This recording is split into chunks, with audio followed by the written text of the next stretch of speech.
नेपालका 7वटा प्रदेशमध्ये सुदूरपश्चिम प्रदेश सुन्दर, रमणीय र भौगोलिक विविधताले भरिपूर्ण प्रदेशको रूपमा परिचित छ। उत्तरमा अपी सैपाल हिम श्रृङ्खलाहरू र तराईमा रमणीय फाँटहरू रहेको सुदूरपश्चिम प्रदेश धार्मिक र पर्यटकीय हिसाबले समेत निकै महत्त्वपूर्ण प्रदेशको रूपमा रहेको छ। यो प्रदेशमा साबिकका महाकाली अञ्चलका 4 र सेती अञ्चलका 5 जिल्ला समावेश गरी 2075 असोज 12 गतेका दिन सुदूरपश्चिम प्रदेशसभाको 46औं बैठकबाट तत्कालीन मुख्यमन्त्री त्रिलोचन भट्ट नेतृत्वको सरकारले सुदूरपश्चिम प्रदेश नामाकरण गरेको थियो।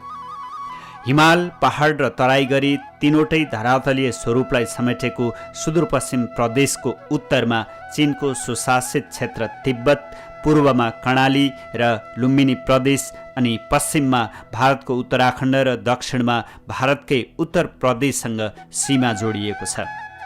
सङ्घीय संरचनामा नेपाललाई 753 स्थानीय तह, 7 प्रदेश र सङ्घीय सरकारको रूपमा विभाजन गरिएसँगै सुदूरपश्चिममा 88 वटा स्थानीय तह रहेका छन्, जसमध्ये 1 उपमहानगरपालिका, 33 नगरपालिका र 54 गाउँपालिका छन्। देश सङ्घीय संरचनामा गइसकेपछि प्रदेश र स्थानीय तहले विकासमा फड्को मार्दै गइरहेको देखिन्छ। सुदूरपश्चिमको धार्मिक, पर्यटकीय, औद्योगिक विकास तथा पूर्वाधारका क्षेत्रमा प्रदेश सरकार, उद्योग, पर्यटन, वन तथा वातावरण मन्त्रालयले महत्त्वपूर्ण भूमिका निर्वाह गरेको छ। यस मन्त्रालय अन्तर्गत वन निर्देशनालय, उद्योग वाणिज्य तथा उपभोक्ता हित संरक्षण निर्देशनालय, वन अनुसन्धान तथा प्रशिक्षण केन्द्र, प्रदेश पर्यटन विकास कार्यक्रम कार्यान्वयन इकाइ, 10 वटा डिभिजन वन कार्यालय, 4 वटा भू तथा जलाधार व्यवस्थापन कार्यालय रहेका छन्। त्यस्तै 9 वटा घरेलु तथा साना उद्योग कार्यालय र खप्तड, रामारुसन, वैद्यनाथ र बडीकेदार 4 वटा विकास समिति गरी 33 वटा कार्यालय स्थापना भई सञ्चालनमा रहेका छन्। मन्त्रालय स्थापना भए पश्चात सुदूरपश्चिमको पर्यटन विकासमा महत्त्वपूर्ण उपलब्धि हासिल भएको छ। सुदूरपश्चिम प्रदेशका उद्योग, पर्यटन, वन तथा वातावरण मन्त्री रमेश सिंह धामीले सुदूरपश्चिम प्रदेशमा रहेका पर्यटन, धार्मिक पर्यटन क्षेत्रको विकास, प्रवर्धन र सो क्षेत्रमा रोजगारी हासिल गर्नका लागि प्रदेश सरकारले विभिन्न कार्यक्रमहरू सञ्चालनमा ल्याएको बताउनु भएको छ। पर्यटनका क्षेत्रमा पनि हामीले मुख्यमन्त्री एकीकृत पर्यटन पूर्वाधार विकास कार्यक्रमलाई नै हामीले कोड गरेर यस वर्षको बजेटलाई हामीले धार्मिक पर्यटकीयका दृष्टिकोणका हिसाबले स्थापित स्थलहरूलाई हामीले त्यही हिसाबले चाहिँ प्रमोट गर्ने, प्रमोसन गर्ने, त्यस प्राकृतिक हिसाबले रहेका हाम्रा रामारसनदेखि लिएर खप्तडदेखि लिएर यस्ता प्राकृतिक स्रोतहरूलाई हामीले चाहिँ पनि पहिचान गरेर अगाडि बढ्ने, यी सबै एकीकृत रूपमा अब विकास गर्ने गरी हामी अगाडि बढ्न खोजिरहेका छौँ र समग्र रूपमा सुदूरपश्चिम प्रदेश उद्योग, पर्यटन, वन मन्त्रालयको तर्फबाट रोजगारी सिर्जना गर्ने गरी नै हामी अगाडि बढ्न खोजेका छौँ। यसका लागि अब हाम्रो पहिलो चौमासिकको कार्यक्रमहरू कार्यान्वयन गर्ने हामीले गरी हाम्रो योजना कार्यान्वयन कार्यविधि पनि हामीले अगाडि बढाइसकेका छौँ। सुदूरपश्चिम प्राकृतिक, धार्मिक र सांस्कृतिक रूपमा निकै धनी रहेको छ। विभिन्न जात जाति, धर्म, संस्कृतिमा रहेका समुदायको बसोबास रहेको सुदूरपश्चिममा प्रदेश सरकारले विकास र समृद्धिका विभिन्न कार्यक्रमहरू सञ्चालनमा ल्याएको छ। भूस्वर्गको रूपमा चिनिने खप्तड, बडीमालिका, अपी नाम्पा र सैपाल हिमालदेखि शुक्लाफाँटा र टिकापुर पार्क जस्ता पर्यटकीय क्षेत्रहरू सुदूरपश्चिम प्रदेशमा रहेका छन्। खप्तड भुइँमा ओछ्याएको फुलै फुलको प्राकृतिक गलैँचा जस्तै मनोरम दृश्य भएको पर्यटकीय क्षेत्र हो।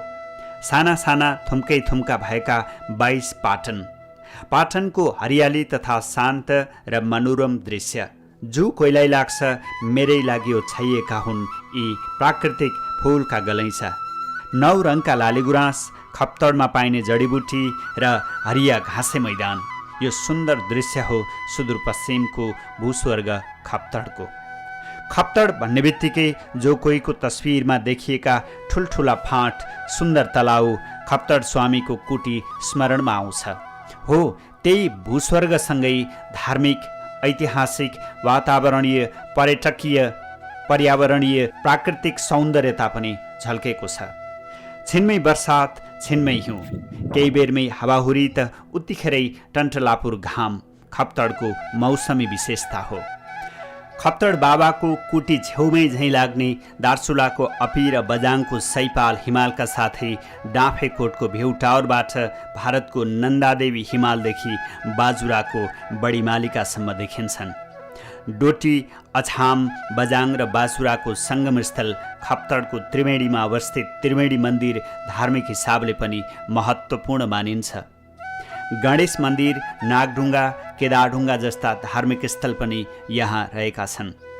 नेपालमा पाइने 700 मुख्य जडीबुटीमध्ये कालकुट, 5 औले, निरमसी जस्ता 224 प्रजातिका जडीबुटी यसै क्षेत्रमा पाइन्छन्। 175 प्रजातिका चराले बच्चा कोरेल्ने ठाउँको रूपमा समेत खप्तडको चिनारी बनेको छ। यस वर्ष प्रदेश सरकारले खप्तडलाई अन्तर्राष्ट्रिय रूपमा चिनाउन प्रथम खप्तड अन्तर्राष्ट्रिय आध्यात्मिक सम्मेलन आयोजना गरेको थियो, जसमा प्रधानमन्त्री पुष्पकमल दाहाल प्रचण्ड लगायत प्रदेश सरकारका मुख्यमन्त्री कमल बहादुर शाह, पर्यटन मन्त्री रमेश धामी, भौतिक पूर्वाधार मन्त्री प्रकाश देउबा, अर्थमन्त्री नरेश बहादुर शाही लगायत भारतका चर्चित योग गुरु बाबा रामदेवको उपस्थितिमा ठुलो धार्मिक मेला आयोजना भएको थियो। त्यस्तै कञ्चनपुरको प्रमुख पर्यटकीय स्थलका रूपमा रहेको शुक्लाफाँटा राष्ट्रिय निकुञ्जमा 12 सिङ्गेको हजारौँको झुण्डसँगै अन्य जीव जन्तुहरू अवलोकन गर्न सकिन्छ। निकुञ्जभित्र 52 स्क्वायर किलोमिटरको ठुलो फाँट रहेको छ। शुक्लाफाँटामा बाघ, हात्ती, गैँडा, चित्तल, नीलगाई, मयूर लगायत विभिन्न प्रजातिका चरा समेत हेर्न पाइन्छ। बेतकोट नगरपालिकामा रहेको लिङ्गा पनि धार्मिक पर्यटनका लागि महत्त्वपूर्ण क्षेत्रको रूपमा रहेको छ।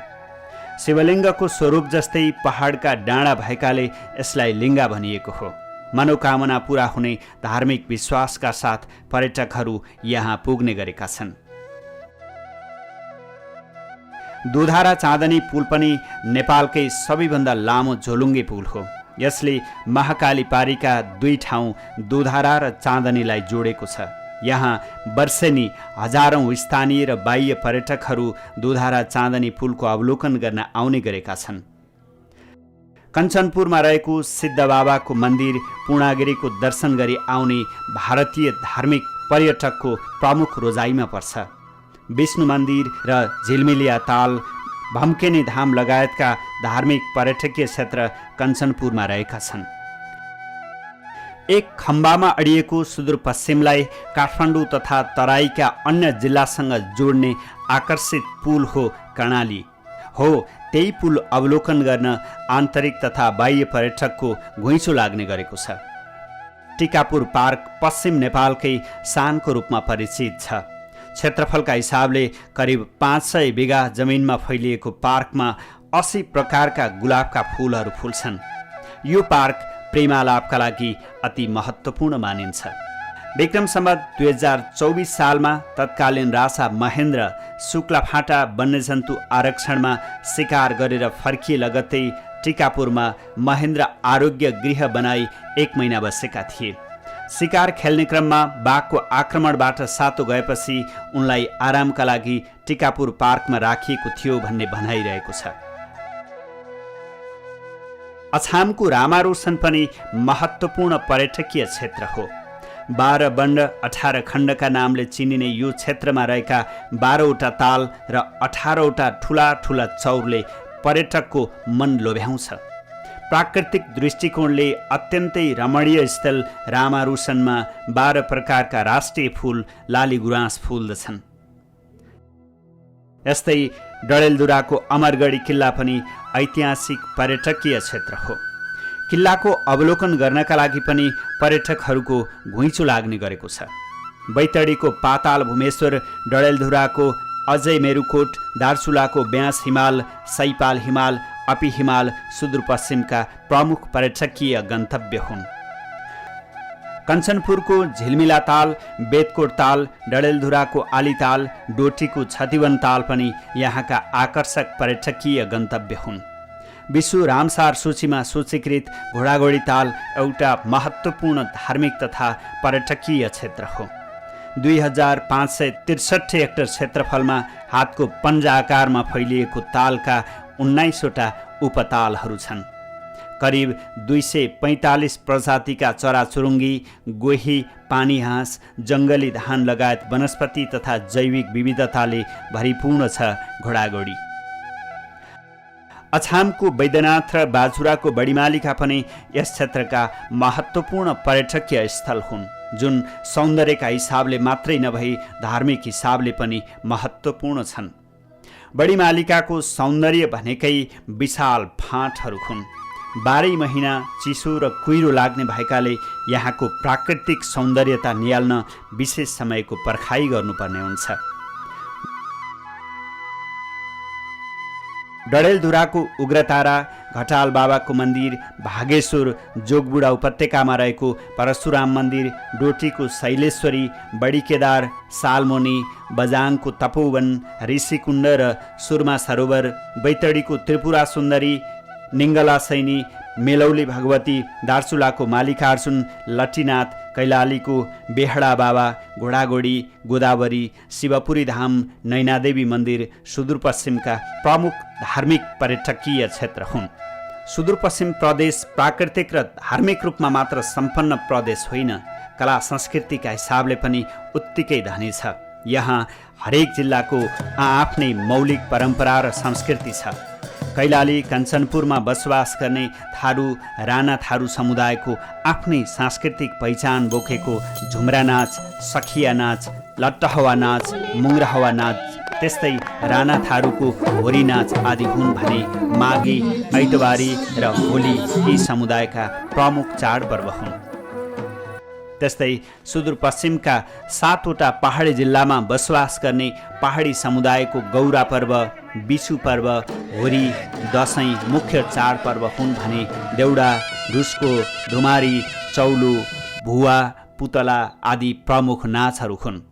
यसका साथै प्रदेश सरकारले धार्मिक, पर्यटकीय र सांस्कृतिक क्षेत्रको प्रवर्धन गर्नका लागि सङ्ग्रहालय, स्वागतद्वार, धर्मशाला, अतिथि गृह, भ्यू टावर लगायत धार्मिक पर्यटन पूर्वाधारमा मन्दिर, पर्यटन पदमार्ग निर्माण गरेको छ। आन्तरिक तथा बाह्य पर्यटन प्रवर्धन गर्ने उद्देश्यका साथ विभिन्न स्थानमा पार्क तथा पिकनिक स्पट निर्माणसँगै थारू समुदायको देवथान, जीर्ण मन्दिर पुनर्निर्माण, घेराबार, तारजालीका साथै पार्क निर्माण तथा पर्यटकलाई आकर्षित गर्ने खालका संरचनाहरू निर्माण गर्ने काम प्रदेश सरकारले गरेको छ। सुदूरपश्चिममा रहेका धार्मिक र पर्यटकीय क्षेत्रहरूको प्रचार प्रसार र सम्वर्धन गरेर पर्यटन क्षेत्रबाटै आर्थिक समृद्धि हासिल गर्ने प्रमुख उद्देश्य प्रदेश सरकारको रहेको छ। साथसाथै आन्तरिक र बाह्य पर्यटक भित्राएर यस क्षेत्रमा रोजगारीका अवसरहरू सिर्जना गर्ने पवित्र उद्देश्य समेत प्रदेश सरकारले लिएको छ। यस्तै मन्त्रालय स्थापना भए पश्चात सुदूरपश्चिमको वन विकासमा महत्त्वपूर्ण उपलब्धि हासिल भएको छ। वन संरक्षणसँगै वन पैदावारको सदुपयोग गर्दै स्थानीय स्तरमा साना तथा घरेलु उद्योगहरू स्थापना गरेर आर्थिक क्रियाकलापसँगै रोजगारीका अवसरहरू सिर्जना गर्ने काम समेत मन्त्रालयले गर्दै आएको छ। सुदूरपश्चिम प्रदेश आफैमा वन पैदावारको हिसाबले निकै धनी प्रदेश हो। हरियो वन नेपालको धन भन्ने उखानले पनि यस प्रदेशमा वन पैदावारका हिसाबले कति धनी छ भन्ने कुरा प्रष्ट पार्छ। नेपालको कुल क्षेत्रफलको 74.74% भाग सुदूरपश्चिम क्षेत्रमा वन क्षेत्रले ओगटेको छ। विक्रम सम्वत 1990 सालभन्दा पहिला नेपालमा वन व्यवस्थापनलाई खासै महत्त्व नदिए पनि त्यही आसपासमा तराई तथा भित्री मधेसका वनका राम्रा सालका रुखहरू कटान गरी रेलवे स्लिपरका लागि भारतमा काठ निर्यात गरिएको थियो। विक्रम सम्वत 2007 सालभन्दा पहिला जङ्गललाई विभिन्न जात जातिका स्थानीय समुदायले किपट, गुठी जस्ता सामूहिक सम्पत्तिका रूपमा उपयोग गर्ने तथा तत्कालीन नियामकले इच्छाएका व्यक्ति वा परिवारलाई बिर्ता वा जागिरका रूपमा जङ्गलको स्वामित्व हस्तान्तरण गरेको पाइन्छ। तर बिस्तारै समुदायमा वनप्रति अपनत्व घट्दै गएपछि वन संरक्षणमा स्थानीय समुदायको भूमिका बढाउन 2030 सालमा पञ्चायती वन र पञ्चायती संरक्षण वन लागू गरिएसँगै सामुदायिक वनको अवधारणा विकास भएको हो। सुदूरपश्चिममा वनको संरक्षण, उपभोग र वन पैदावारबाट स्थानीय स्तरमा जनताको जनजीविका उकास्न प्रदेश सरकार, उद्योग, पर्यटन, वन तथा वातावरण मन्त्रालय समेत विभिन्न कार्यक्रमहरू सञ्चालनमा ल्याएको छ। वन संरक्षणमा प्रत्यक्ष रूपमा स्थानीय नागरिक लाग्न थालेपछि उनीहरूले सामुदायिक वनसँगै राष्ट्रिय वन संरक्षण पनि गर्न थालेका छन्। वन संरक्षण गर्न थालेपछि आएको आम्दानीले उपभोक्ताले सामुदायिक विकास, बाटोघाटो निर्माण तथा स्थानीय उपभोक्तालाई आय आर्जनका सिपमूलक तालिम पनि दिन थालेका छन्, जसले गर्दा उपभोक्ताहरू वन संरक्षणमा आकर्षित हुँदै गएको देखिन्छ। सामुदायिक वन संरक्षणबाट आएको आम्दानीले शिक्षा, स्वास्थ्य, रोजगारीका लागि तालिम, बाटोघाटो निर्माण, पुलपुलेसा, मन्दिर, पर्यटनका क्षेत्रमा लगानी गरेका छन्, जसले गर्दा प्रत्यक्ष वा अप्रत्यक्ष रूपमा आम उपभोक्ताहरूले फाइदा लिएको देखिन्छ। यसले वनमा आश्रित समुदायको जीवनस्तर उकास्न मद्दत पुगेको छ। यस्तै सामुदायिक स्तरबाट वन संरक्षण हुन थालेपछि पछिल्लो समयमा कैलाली, कञ्चनपुर लगायत पहाडी जिल्लाका वनहरूमा वन्यजन्तु बढेको देखिन्छ। भारतको दुधुवा नेसनल पार्कबाटै मोहना, लालझाडे, शुक्लाफाँटा हुँदै ब्रह्मदीपसम्म पाटे बाघको विचरण गर्ने पुस्तौनी बाटो हो। वन्यजन्तु यही बाटो प्रयोग गर्दै नेपालको मोहना, लालझाडी, शुक्लाफाँटा, ब्रह्मदेव कोरिडोरसम्म पुग्छन्। लालझाडी पुरानो र घना बोट बिरुवा भएको ठूलो जङ्गल हो। यहाँ वन्यजन्तुको वासस्थानका लागि सुरक्षित मानिनुका साथै उनीहरूको आहारका लागि समेत प्रशस्त सम्भावना रहेको छ। यही भएर पनि भारतको दुधुवा नेसनल पार्कबाट वन्यजन्तु मोहना हुँदै लालझाडी आउजाउ गर्नुका साथै त्यहाँबाट शुक्लाफाँटा, ब्रह्मदीपसम्म पुग्ने गर्दछन्। पछिल्लो समयमा उद्योग, वन, पर्यटन तथा वातावरण मन्त्रालयले लोपोन्मुख वन्यजन्तु जोगाउन संरक्षणका प्रयासहरू पनि थालेको छ। नेपालतर्फको सामुदायिक तथा राष्ट्रिय वन क्षेत्रमा वन्यजन्तुलाई आवागमन सहज होस् भनेर करिडोरमा बसोबास गर्नेहरूलाई जनचेतना जगाउनुका साथै अतिक्रमित जमिनमा वृक्षारोपण तथा संरक्षण गर्दै हरियाली बनाउँदै वन क्षेत्रको विकास गर्दै आर्थिक समृद्धि हासिल गर्न मन्त्रालयले काम गरिरहेको उद्योग, पर्यटन, वन तथा वातावरण मन्त्रालयका सचिव वेद कुमार ढकालले बताउनु भयो। प्रदेश सरकारका 5 वर्ष पुरा भएका छन्। विगत 5 वर्षमा भएका विविध यस मन्त्रालय अन्तर्गतको उद्योग, पर्यटन, वन, वातावरण इन्क्लुडिङ भू संरक्षणका कार्यक्रमहरूको पनि हामीले समीक्षा गरेका छौँ र ती कार्यक्रमहरूलाई अझ थप कसरी प्रभावकारी गर्न सकिन्छ भनेर समीक्षा गर्दै कार्यक्रमहरू नयाँ रूपमा तर्जुमा गरिएको छ। यो मन्त्रालयले गर्ने मुख्य कामहरू भनेको वनसँग सम्बन्धित विषयको सामुदायिक वन, राष्ट्रिय वन, साझेदारी वनको व्यवस्थापनको हाम्रो पहिलो काम रहेको छ। त्यसपछि उद्योग अन्तर्गत हाम्रो विभिन्न जिल्लास्थित घरेलु कार्यालयहरू पनि छन्। ती कार्यालयहरू मार्फत सानातिना उद्योग दर्तादेखि लिएर नवीकरणदेखि लिएर उद्योग वाणिज्य प्रसाधनको सेवा प्रवाहका कामहरू भएका छन्। पर्यटनको हकमा हामीले सुदूरपश्चिम प्रदेशका विभिन्न पर्यटकीय स्थलहरूको पहिचान गरी त्यस क्षेत्रमा चाहिने न्यूनतम पूर्वाधारहरू निर्माणको लागि सङ्घीय सरकार र स्थानीय सरकारसँग पनि सहकारी गरेर केही कार्यक्रमहरू सुरुवात भएका छन्। सरकारले दिगो वन व्यवस्थापनका लागि 2067-68 देखि साझेदारी वन र सामुदायिक वनमा वैज्ञानिक वन व्यवस्थापन कार्यक्रम कार्यान्वयन गरेको थियो। सुदूरपश्चिम प्रदेशको कैलाली र कञ्चनपुरमा भने वैज्ञानिक वन व्यवस्थापन 2071 कार्यविधिमा टेकेर दिगो तथा वैज्ञानिक वन व्यवस्थापन कार्य सुरु भएको थियो। दिगो तथा वैज्ञानिक वन व्यवस्थापन लागू भएपछि स्थानीयवासीले समुदायमा आय आर्जनका गतिविधि बढाउनुका साथै सामाजिक उत्तरदायित्व अन्तर्गत पनि विकास निर्माणका कामहरू गरेका थिए। वैज्ञानिक वन लागू भएपछि यहाँका सामुदायिक वनमा पुराना रुखका ठाउँमा नयाँ वयस्क रुखहरू पनि उभिएका छन्। वैज्ञानिक वन कार्यक्रम लागू भएका सामुदायिक वनको हैसियत पनि सुध्रिएको छ। यसका साथै जडीबुटीमा पनि उत्तिकै काम भएको देखिन्छ। यहाँका सामुदायिक वनले पनि नमुनाका रूपमा विभिन्न ठाउँमा जडीबुटी संरक्षण गर्न थालेका छन्। जस्तै चैतदेखि जेठ महिनासम्म सुदूरपश्चिमका वन जङ्गल डडेलोको उच्च जोखिममा रहन्छन्। यहाँका वन जङ्गल डडेलोबाट जोगाउन उपभोक्ताका साथै वन कर्मचारीले पनि महत्त्वपूर्ण भूमिका खेलेका हुन्छन्। उनीहरूले पात पतिङ्गर सफाई गर्नुका साथै अग्नि नियन्त्रण रेखा समेत निर्माण गरेका छन्। यसका साथै सामुदायिक वनले जनचेतनामूलक कार्यक्रम पनि गर्दै आएका छन्। सामुदायिक वनहरूबाट स्थानीय स्तरमा आय आर्जनका कामहरू समेत हुने गरेका छन्।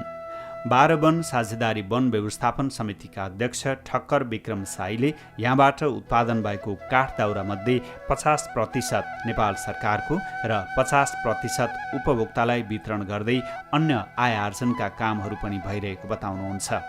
नेपाल सरकार, साझेदारी वन व्यवस्थापन समिति र स्थानीय सरकार मिलेर चाहिँ यसको चाहिँ राम्रो व्यवस्थापन गर्न सकेमा चाहिँ यहाँका जनताले र चाहिँ यहाँको प्रदेशले चाहिँ आर्थिक रूपमा चाहिँ यो प्रदेशलाई नै चाहिँ हाँक्न सक्छ भन्ने जस्तो लाग्छ वनले मलाई। त्यस्तै सत्ती कर्णाली सामुदायिक वनका कोषाध्यक्ष मणिराम ढुङ्गानाले सत्ती कर्णाली सामुदायिक वनवेद संरक्षणका नामले देशमै परिचित सामुदायिक वन भएको हो।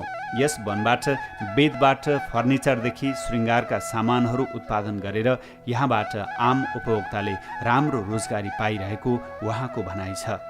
र यो वेद हामीले सङ्कलन गर्ने बेलामा यहाँका अधिकांश मान्छेहरूले रोजगारी पाउनुहुन्छ। लगभग 3 महिना हामीले यो सङ्कलन गर्छौँ र 3 महिनासम्म लगभग 30-35-40 लाखसम्मको यहाँ टोटल मेजर होलमा यहाँ रोजगार यो पैसाको यो तपाईँको प्रयोग हुन्छ र यहाँका मान्छेहरूले रोजगार पाउनुहुन्छ। त्यस्तै तुलसीपुर सामुदायिक वनका अध्यक्ष पुष्कल बमले पनि सो सामुदायिक वनको संरक्षण र प्रवर्धनमा आफू निरन्तर लागि परेकोले हाल वनको आम्दानी बढिरहेको र यसैबाट उपभोक्तालाई आत्मनिर्भर बनाउन यसले सहयोग पुगेको बताउनुहुन्छ। जनतालाई आवश्यकता पर्ने काठ पात दाउरा घाँस पात यस आर्थिकका कुराहरू यहाँ चाहिँ विकासका कुराहरू अन्य विभिन्न सङ्घ संस्थाहरूलाई चाहिँ गर्नुपर्ने सहयोगका कामहरू अहिलेसम्म गर्दै आएका छौँ। यस्तै डिभिजन वन कार्यालय कैलाली, कञ्चनपुर, बाजुराका प्रमुखहरू सामुदायिक वनलाई सक्षम मजबुत वन संरक्षण र त्यसको व्यवस्थापनमा भइरहेका कामहरूको बारेमा यस्तो बताउनुहुन्छ। बाजुरा जिल्ला अन्तर्गतका विभिन्न किसान समूह, सामुदायिक वन उपभोक्ता समूह, कपिल वन समूह लगायतले चाहिँ विभिन्न फर्महरूले चाहिँ जडीबुटी खेती विस्तार सम्बन्धी कार्यक्रमहरू गरेका छन्। त्यसमा सपोर्ट गरेको छ भने अर्को पर्यटन क्षेत्रतिर चाहिँ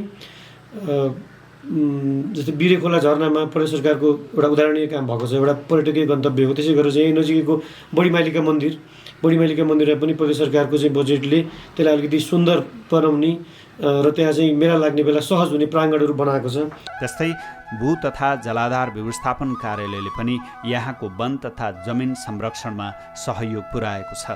कैलाली, कञ्चनपुर, दार्चुला, डडेलधुरा, डोटी लगायत विभिन्न सामुदायिक वन र खेतीयोग्य जमिन कटानबाट रोक्न नदी तथा खोलामा तटबन्धन, वृक्षारोपण लगायत संरक्षणका कामहरू भइरहेका छन्। भू तथा जलाधार व्यवस्थापन कार्यालय कैलालीले तटबन्धन गर्ने पहिरो नियन्त्रणदेखि पोखरी संरक्षणका कामहरू गर्दै आइरहेको छ। विगतमा वनजङ्गल भनेपछि घाँस दाउरा काट्ने र गाईवस्तु चराउने क्षेत्रको रूपमा मात्र चिनिने वनको बहुआयामिक उपभोग मात्र नभएर वनलाई बहुआयामिक ढङ्गले विकास गर्न र वनजङ्गल, जडीबुटी, पर्यापर्यटन, काठ दाउरा, जैविक विविधता, पर्यावरण लगायतका विविध पक्षको संरक्षण गर्न सके यसले देशको अर्थतन्त्रमा समेत ठूलो टेवा पुग्न सक्छ।